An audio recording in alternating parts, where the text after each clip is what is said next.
Platformers are my comfort food. I grew up with them, I collect them, I revisit them all of the time. There's just something about running around a very distinct, vibrant, cartoonish world, double jumping and swiping and destroying and collecting hundreds of shiny things that just, it hits right. You know, it just feels good. And that goes for 3D and 2D platformers. Today, I'm going to rank my 10 favorite 3D platformers of all time. Now, this list is not based on, quote, objective quality or backlogged scores, Metacritic scores, what have you.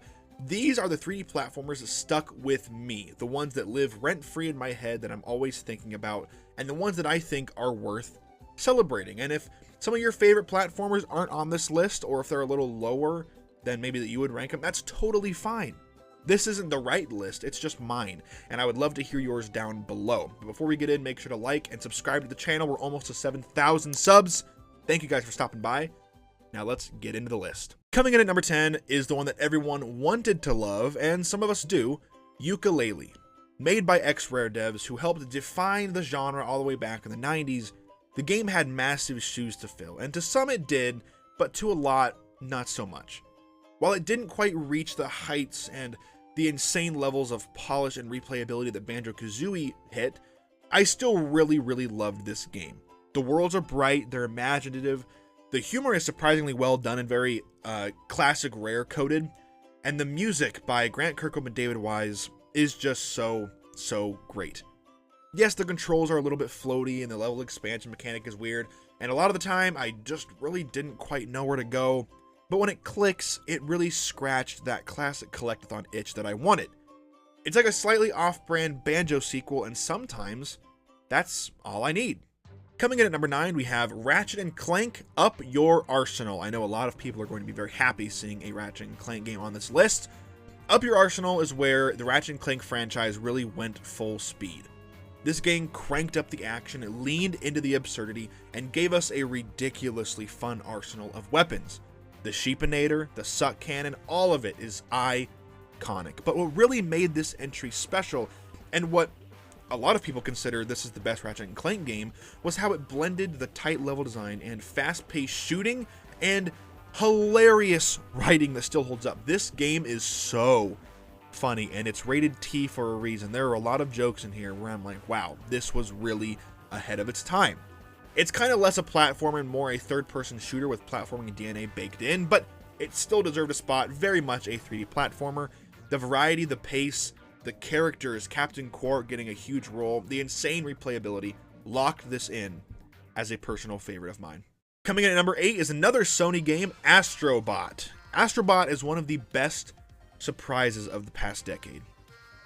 Whether it's Rescue Mission or actual Astrobot, this series feels like a celebration of everything that makes Sony's platformers magical, and they really needed a home run with Astrobot. The level design is so inventive, the mechanics are buttery smooth, and Astro himself is somehow more expressive than characters with actual voice acting. And you throw in, you know, the PS5's phenomenal controller and the haptic feedback and the adaptive triggers. It's just so great, and seeing it win Game of the Year, seeing a 3D platformer be respected like that was not on my bingo card for last year, but it absolutely deserved it. And what makes it shine is how it uses the hardware gimmicks in very smart ways. It doesn't just show it off, but it enhances the experience all around. Every second of this game was pure joy, but there are just some that I hold a little bit higher. This game proves that 3D platformers still have room to innovate and surprise and just make a dang good game to boot. Coming in at number 7 is Super Mario Galaxy. I respect Galaxy as much as I enjoy it, and that's saying quite a lot. This game bent gravity like it was nothing. It gave us fully orchestrated music that still gives me goosebumps, gives everyone goosebumps, and it made space somehow feel, I don't know, cozy? There's a kind of dreamlike quality to Galaxy that no other Mario game has really captured, and that's not a bad thing. But I'll be real, it's not my favorite Mario game to play. I don't like the motion controls, even in 3D All-Stars, and some of the levels feel more like puzzle than platforming playgrounds. But that being said, as a creative and technical achievement, Galaxy is absolutely top tier.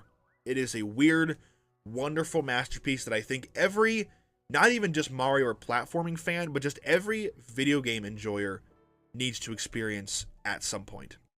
Coming in at number 6 is one that I played very recently, BanjoKazooie. This is the blueprint. BanjoKazooie basically defined what a 3D collectathon should be. Tight hub world? Check. Memorable levels? Absolutely. Bizarre but lovable characters? Every single one. There's a weird magic to this game, from the gibberish voice acting and the cheeky British humor. It makes it feel very alive. And I was shocked when I started playing this game and realized just how good it felt and how great it handled, especially for an N64 game, no less. It's way more polished than it had any right to be. It doesn't waste your time, the controls are spot on, and it rewards exploration like no other game I've ever seen. This game was a revelation back in the day, and honestly, it still is. Coming in at number 5 is another game from this franchise, Ratchet&Clank, A Crack in Time. This is peak Ratchet and Clank. A Crack in Time balances everything that the series is known for. Creative weapons, snappy platforming, surprisingly emotional storytelling, one of the best stories, if not the best story in the franchise, and massive open level design to boot. It's got polish, it's got depth, it's got heart, and the pacing is flawless. Introduces some of the best characters in the entire franchise, and everyone has their time to shine. Clank's solo puzzles are so much fun, and they add a variety to the game. The space exploration adds scale, and the combat feels very tight and satisfying, and it's one of the best looking games, if not the best looking game, on the PS3. This is where Ratchet matured, and it feels like the developers finally said, let's do everything right. And they did. Coming in at number 4 is Super Mario Odyssey. Odyssey is Mario at his most creative, at his weirdest, and at his most fun, in my opinion. You're throwing a sentient hat at frogs, tanks, T-Rexes, fireballs, whatever, and becoming them. The kingdoms are all distinct, the controls are ridiculously smooth, and every moon feels like a little burst of dopamine, as that is one of the things that I have realized that I like so much about 3D platformers and collectathons in general, whether it be this game, whether it be BanjoKazooie with the Jiggies, or some other games that I have yet to talk about on this list. It just feels very good to get those achievements, you know? It's almost overwhelming how much there is to do in Odyssey, but that's not a bad thing. They do it very well. You can spend 10 minutes speedrunning a kingdom, or you can spend an hour goofing off and still somehow find something new. Odyssey gave me that childhood sense of discovery again, and I really haven't had that with a game ever since. Well, I have, but we just haven't talked about those games yet.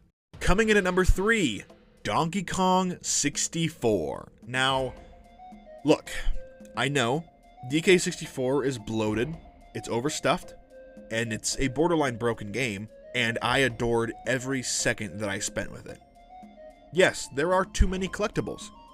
Yes, switching Kongs can be a pain in the butt sometimes, but the sheer scope and ambition of this game was absolutely unheard of, especially in its time.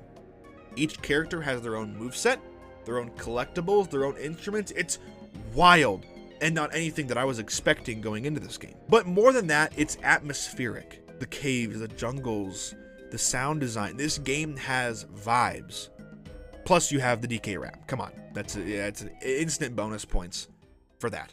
Number 2 goes to SpongeBob SquarePants Battle for Bikini Bottom. Now, I know licensed games are and were usually trash. And then this happened. Battle for Bikini Bottom is not just a great SpongeBob game, it's a great platformer, period. And rehydrated, obviously. The controls are tight, the levels are well designed, and the writing actually nails the tone of the show, as I said in my last video talking about this game. It is a PS2 era classic, but built with love and a surprising attention to detail. The remaster didn't add much, but it didn't have to. This game is beloved for a reason. It's nostalgic, but it's also genuinely fantastic. No irony required. And coming in at number 1, I'm sure you know where I'm going with this, DonkeyKongBananza. This might be an unconventional pick. Maybe it's recency bias. But I don't care. This game nails everything. It takes what Donkey Kong 64 started, the collectathon structure, the multi-character gameplay, the jungle core aesthetic, and then sharpens that. The different characters now become Bonanzas. The controls feel great, better than Odyssey. The levels are tight, they are creative, the collectibles feel purposeful, not just there to waste your time.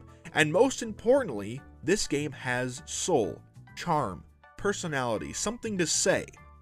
The music, the world design, the pacing, everything feels perfectly tuned, just right.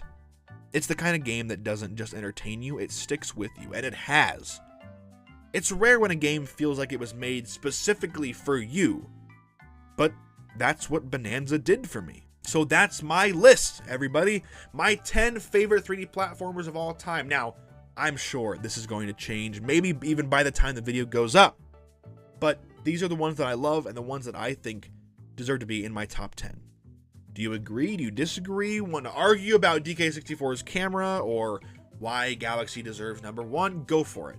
I am here for all of the discussion and the discourse. Drop your favorite 3D platformers down in the comments. I look forward to seeing all you guys' lists. And if you like the video, again, like, comment, subscribe, maybe play some Bonanza, buy the game. You won't regret it. Join the Discord, become a member, and I will see all of you guys in the next video. I hope you have a great rest of your day and take care.